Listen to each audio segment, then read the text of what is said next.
Olá, eu sou o João Pedro e você está no Palavra de Além. E hoje, como você viu no título, eu trarei a exposição do livro de Hebreus, capítulo 4, versículo 12 ao 16. E, bom, antes de começar, eu queria deixar claro que não é necessário que você abra a Bíblia comigo, que o texto principal e os versículos de apoio, eles vão ser lidos por mim. E tudo isso com o objetivo de trazer conforto para você enquanto você lava uma louça, ou fica deitado ouvindo algo, coisa assim. E, bom, sem enrolar muito, eu quero iniciar essa exposição. E, bom, eu gostaria de começar dando um certo contexto sobre o tempo, sobre a época, sobre o objetivo dessa carta. E, bom, pelo nome você consegue saber que é direcionada aos judeus, aos hebreus que moravam em Israel nessa época. E, bom, a gente com certeza sabe que essa carta se passa antes do ano 70 depois de Cristo, porque muitas vezes o autor da carta aos hebreus se refere ao sumo sacerdote, ao Yom Kippur, que era um dia especial no qual o sumo sacerdote entrava no Santo dos Santos com o objetivo de oferecer sacrifícios. Isso eu vou falar um pouco mais pra frente, mas dando uma introduzida aqui. E, bom, essas coisas ainda estavam ativas e só viriam parar no dia que Roma invadiu e destruiu Jerusalém no ano 70 depois de Cristo. E essa destruição foi até profetizada por Jesus em Mateus capítulo 24, versículo 2, que Jesus diz que em verdade vos digo que aqui não ficará pedra sobre pedra que não seja derrubada. E outro detalhe também importante, além desse, é a questão social de Israel, porque essa carta tinha como destinatários judeus que moravam em Israel, e pela leitura do texto você pode concluir que havia uma certa perseguição contra todo judeu que se declarasse cristão. E até haviam leis que permitiam divórcio caso um dos cônjuges fosse cristão, ou esse cristão podia perder o emprego por perseguição, podia perder os seus amigos por dizer que Cristo é Senhor, e em casos extremos podia até perder a sua vida. Então a perseguição nessa época era muito intensa, e a ideia dos hebreus, seguidores de Cristo, eles tiveram a ideia de voltar ao Antigo Testamento, voltar a praticar o sacrifício de animais, voltar a guardar o sábado, voltar ao templo, porque assim seria menos dolorido, eles sofreriam menos, seriam mais felizes com sua família, trabalho e amizade garantidos. Mas aí, vendo a situação, que os hebreus queriam voltar, o autor de Hebreus, que não sabemos quem é, não sabemos se é Paulo, Silas, Barnabé, não sabemos quem foi, ele olha para essa situação e fala para que esses hebreus não fizessem isso, porque voltar ao Antigo Testamento era como apostatar de Cristo, era como trocar a luz do Novo Testamento pelas sombras do Antigo Testamento. Então o tema da carta aos hebreus é este: perseverança, é continuar seguindo a Cristo mesmo em momentos de dor, mesmo quando tudo está ruim, porque aquele que está conosco, ele é maior que todas as coisas.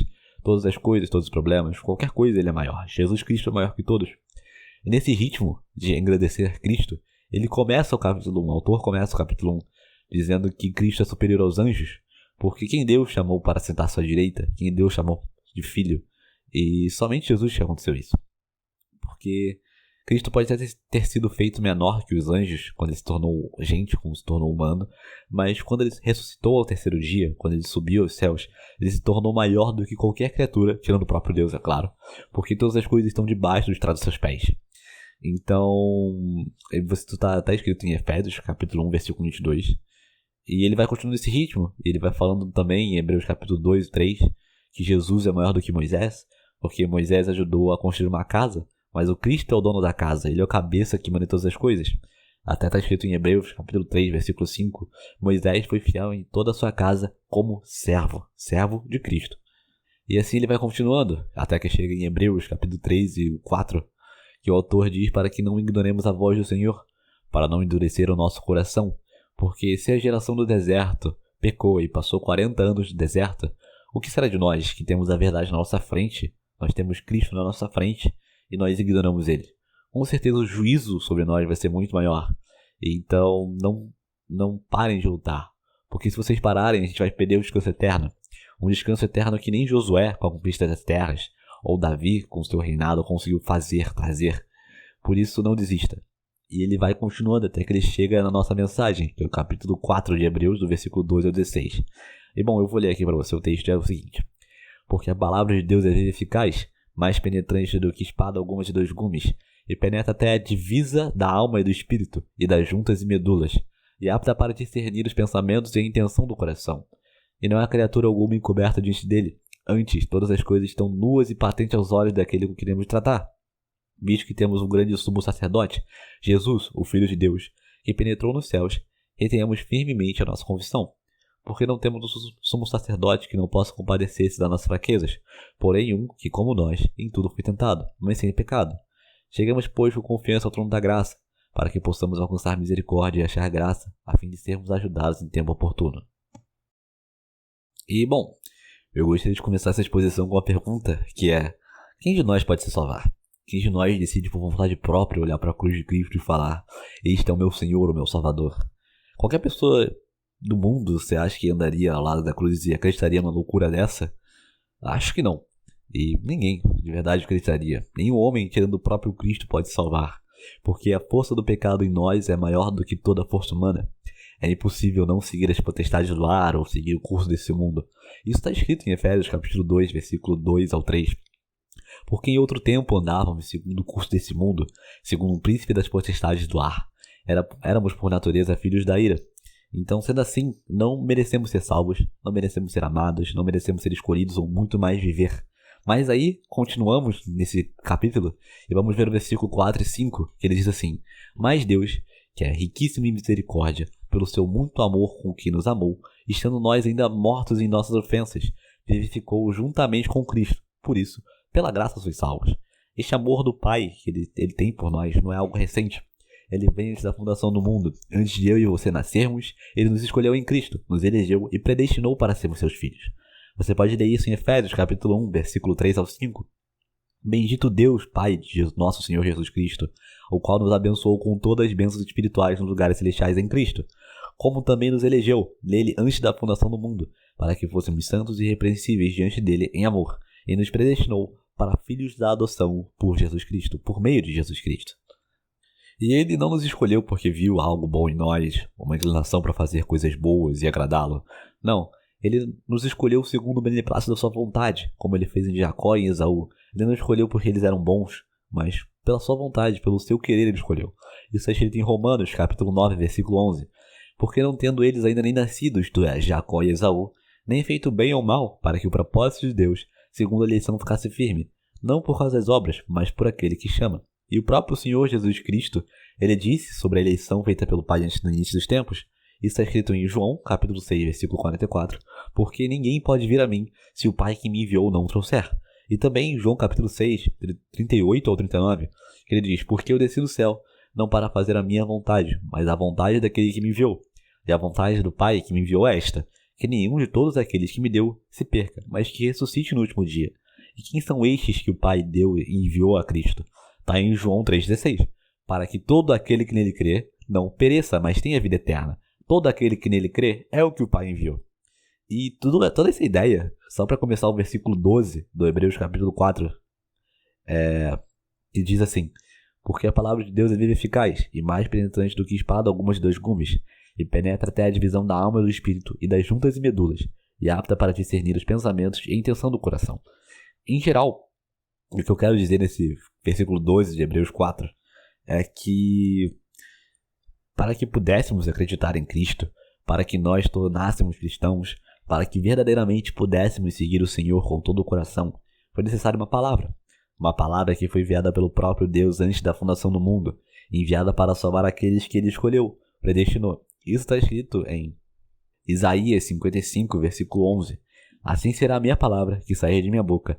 Ela não voltará para mim vazia, antes fará o que me apraz e prosperará naquilo que eu enviei. E o que ele fez em nós? Esta palavra ela foi como uma espada de 2 gumes que penetrou tão profundamente que foi capaz de dividir a nossa alma e espírito.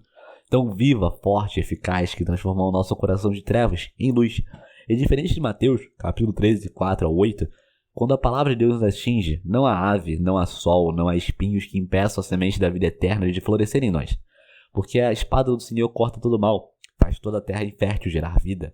E por causa disso temos fé. Por isso que dizemos que Jesus Cristo é Senhor. Por isso que vemos Ele como Salvador.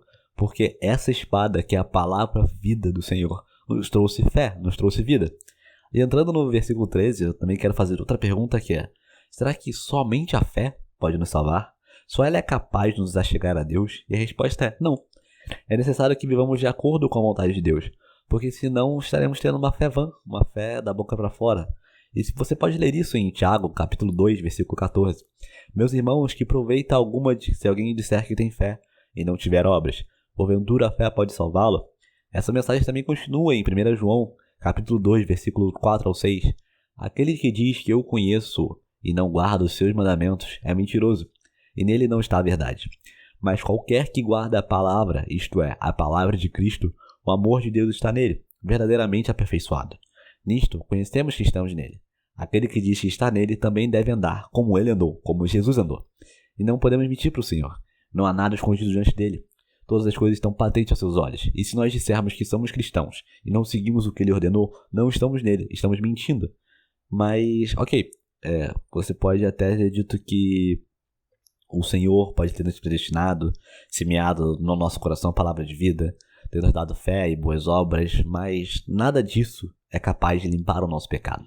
O pecado que descende de Adão. E você pode ler isso em Romanos, capítulo 5, versículo 12. Portanto, como por um só homem entrou o pecado no mundo, e pelo pecado a morte, assim também a morte passou por todos os homens, e por isso que todos pecaram. O pecado de Adão ele é algo como se fosse a genética, que ela passa de pai para filho, de geração em geração. E não há ninguém, senão o próprio Jesus Cristo, que nasceu sem esse pecado. Por isso toda a humanidade está manchada. Não há ninguém que não siga este caminho de morte. Não há ninguém que não possa quebrar todos os mandamentos postos pelo Pai. E o apóstolo Paulo teve essa ideia. E ele começou a elaborar o próprio texto de Romanos, capítulo 6, versículo 23, assim.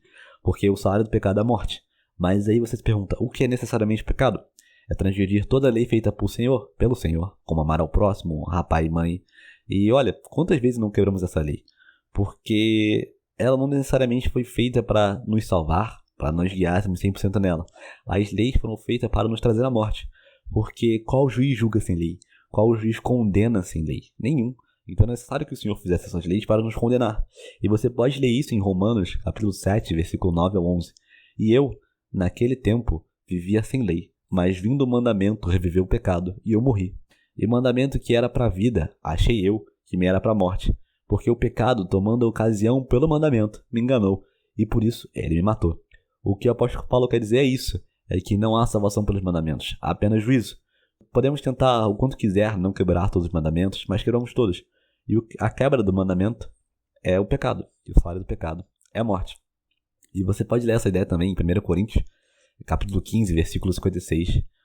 Ora, o aguilhão da morte é o pecado, e a força do pecado é a lei. E vendo todo esse poder do pecado na nossa vida, Deus criou um plano, elaborou um plano para nos livrar da morte espiritual, do poder do pecado nas nossas vidas. Deus enviou o seu Filho unigênito, Jesus, e toda a sua história e trajetória, ela está resumida em uma simples frase do versículo 14 de Hebreus, que é: que penetrou nos céus.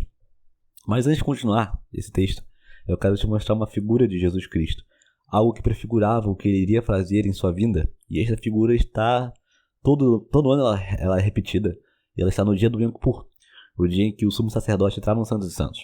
O que acontecia era que havia um véu que separava o lugar em que Deus habitava do resto do povo.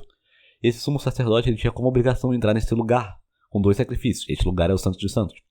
E o sacrifício era de uma pomba, que era para o pecado seu e da sua família, e o outro era o sangue de cordeiro, que era derramado sobre o propiciatório, que era como se fosse uma válvula, e este era o local onde os 10 mandamentos eram guardados. E por que era necessário fazer isso todo ano? Porque, como eu disse anteriormente, quando quebramos o mandamento, a consequência era que era necessário que esse mandamento fosse demandado o sangue dele, e por isso era necessário que um sangue de um animal sem mancha, sem pecado, que era o cordeiro nessa ocasião, era necessário que o sangue dele fosse derramado para que a lei fosse cumprida, para que a exigência da lei, a exigência de sangue fosse cumprida. Então, era só esse sangue de cordeiro que podia cumprir isso. Então, logo em seguida que o sumo sacerdote derramava esse sangue, ele atravessava o véu e saía do Santo dos Santos. Mas olha que curioso, olha que fenomenal o que Jesus Cristo fez. Cristo foi como um sumo sacerdote, só que ele não veio do lugar do mundo, ele saiu do Santo dos Santos para o mundo. Ele caminhou entre nós, ele fez milagres e prodígios, ele morreu na cruz pelos nossos pecados, assim como o cordeiro morria fora do Santo dos Santos. Cristo também teve seu sangue, assim como o de cordeiro, ele foi derramado sobre o propiciatório, para nos livrar da garra do pecado. Mas Jesus ele também foi além, ele ressuscitou ao 3º dia, e assim como o sumo sacerdote saía do Santo dos Santos, Cristo voltou para o Santo dos Santos. Mas aí tem a diferença, quando ele voltou, ele foi com tanta força, foi tão rápido que ele rasgou o véu. Agora, todos nós podemos entrar em contato com Deus, estamos na presença de Deus, não somente somos sacerdote, porque Cristo penetrou os céus, por isso que eu tenho acesso ao Senhor, porque Cristo o fez. Por isso ele é o nosso sacrifício e também nós somos sacerdote. Ele é o alfa, o ômega, o princípio e o fim. Ele é o nosso advogado no final dos tempos, ele é o nosso rei, e que todas as coisas estão debaixo, atrás dos seus pés. Ele é. E assim chegamos ao versículo 15, porque não temos um sumo sacerdote que não possa compadecer-se das nossas fraquezas, porém um que, como nós, em tudo foi tentado, mas sem pecado. Jesus ele foi traído por Judas, e era desprezado pelo seu próprio povo. Ele foi tentado pelo diabo, como nós, e você pode ler tudo isso em Isaías 53. Ele era desprezado, os mais rejeitado entre os homens, homem de dores e experimentado nos trabalhos, e como de quem os homens escondiam o rosto, era desprezado e não fizemos dele caso algum. Você pode ler isso também em Mateus capítulo 4, quando Jesus foi levado ao deserto para ser tentado pelo diabo. E diante disso tudo a gente sabe que ele sabe o que é sofrer. Ele sabe da dor que eu e você sentimos, sabe o quão difícil é caminhar nesse mundo. Por isso é necessário que nós aproximemos dele, porque ele é nosso sumo sacerdote, que é o único que sabe compadecer das nossas fraquezas, e nos ensinar a suportá-las e nos ajudar a ir além. Não há ninguém como ele. E já emendando com o versículo 16, por isso que devemos nos aproximar com confiança do Senhor, para que assim, quando precisarmos, seremos ajudados em tempo oportuno. E, em geral, essa é a mensagem que eu queria trazer para você. Perseverança. Eu sei que andei muito pela Bíblia e fui muito rápido nessa palavra, mas a mensagem é esta: perseverança. Pode tudo estar difícil, podemos estar sem norte, com medo do amanhã, que não sabemos como será ou se teremos ele. E mesmo com tudo indo por água abaixo, não apostatem da fé, Hebreus. Não desista do Senhor, porque só Ele pode nos ajudar, pois não há riqueza, poder, fama ou o que for que pode nos salvar como Cristo faz. E bom, esta é a mensagem que eu gostaria de trazer hoje. Gostaria também de deixar claro que há questões sobre predestinação também que não anulam o livre-arbítrio. Por exemplo, as duas caminham lado a lado, não tem como anular uma outra. E um exemplo é o caso de Jacó, que ele foi predestinado como herdeiro das promessas quando estava no ventre da sua mãe. Isso em Gênesis 25, 23. Respondeu-lhe o Senhor: 2 nações há no teu ventre, e 2 povos se dividirão das suas entranhas, e um povo será mais forte do que o outro, e o mais velho, Esaú, se virá ao mais moço, que é Jacó. Mas o caminho que Jacó escolheu para ser herdeiro não foi o caminho que agradou ao Senhor. Jacó decidiu mentir para o seu pai e fingindo ser Esaú. Isso você vê em Gênesis 27.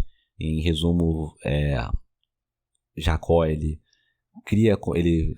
cozinha a comida que o pai gosta, ele coloca como se fosse a pele de um animal para fingir ser os pelos de Esaú, porque Esaú era muito peludo. E, bom, ele mentiu. E esse não é o caminho de pecado que o Senhor planejou para Jacó. Mas Jacó quis seguir o caminho pela sua própria vontade e por isso pecou. Então, é algo que, mesmo que tentássemos explicar com a nossa razão, explicar a predestinação ou o livre-arbítrio, seria impossível. E só saberemos o que realmente acontece e como funciona quando chegarmos ao céu. E, bom, é isso. Se você ouviu até aqui, eu gostaria de pedir que você seguisse a palavra de Elohim. Será um prazer ter você aqui toda vez que lançar uma exposição nova. Peço que o Senhor te abençoe abundantemente, que venha te dar uma ótima semana de conquistas. E logo mais é isso. Até a próxima.